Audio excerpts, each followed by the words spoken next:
Jason Ware is Chief Investment Officer at Albion Financial Group. He also is not going anywhere. I guess the question, Jason, is Nvidia, are you as a stockholder worried that 56% of their accounts receivable are three companies? Yeah, no, we're not worried at all because, as Christina pointed out, these are the companies with the most financial firepower, and they continue to spend. And that's what they tell us every quarter. The hyperscalers are saying we're spending a ton of money. And to just put that into context, Christina mentioned that Kress, the CFO of Nvidia on the call, mentioned that 3 to 4 trillion. If you look at that through the end of decade, that's 6 to 700 billion a year. That's almost a doubling of capex. So, we think the money is still flowing, and it's flowing to the best chip within the AI complex, and that's Nvidia. Yeah, I mean, I guess if those companies, whether it's 3 or 1, 10, if they keep spending, do you care? Because obviously the risk is if one of those 3 were to slow down, you have a sizable percentage hit to the accounts receivable, thus the valuation of the stock, thus it has to come down in price. Yeah, sure. There are always risks, right? That's just part and parcel of owning equities, and there's always risk to growth in any business.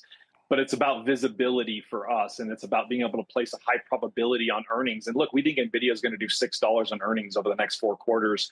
That puts the stock at 30 times. And I think the market is discounting that deceleration of growth that you guys have been talking about. And it's still good growth rate, though. These guys have grown revenues north of 50% for 9 straight quarters. And we think that the stock going forward continues to compound at a 20+% rate of growth. And I think that's a strong position to be in for the best company in AI. Did you hear at the top of the show with Tom Lee where he talked about the old school companies? Yeah. Yeah, well, one of those, I would throw Cisco Systems. At one point, Cisco was the biggest company in the world. 600 billion seems quaint now. I understand that. But Cisco's been like a phoenix, like rising from the ashes. How and why? Well, I'm glad you brought up Cisco. We just bought it for our core flagship growth strategies a couple of weeks ago. And look, Cisco reminds me a lot of Oracle a couple of years ago. I was on this program. I was on your network talking about how Oracle was a sleeper play in cloud and AI. It was trading at 20 times earnings, but nobody cared because Larry Ellison supposedly missed that boat.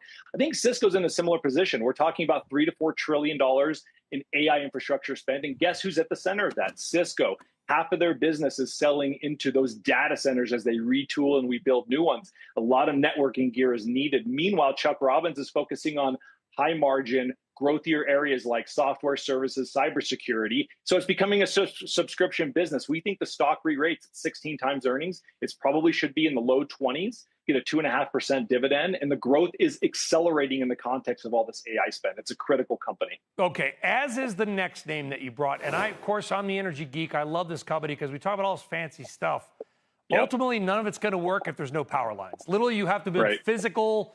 Some people say they're unsightly, whatever. Maybe they're necessary. And Quanta Services, PWR is the ticker. That's one of their main businesses. That's right. We bought this company earlier this year amid the sell-off in the market. And look, we look at this as there's a couple of durable mega themes that are happening, mega trends for Quanta's business. One is the energy transition. Second is AI. And then there's kind of a short-term kicker with regards to the traditional energy build out during the Trump administration with regards to pipelines and all of the oil and gas that we're drilling. Quanta benefits from all of those. Energy transition to renewables is important, but also, Brian, as we've talked about, we've seen for 20 years, there was no demand growth on the grid. There's now demand growth because of reshoring, electrification, and of course, AI and data center.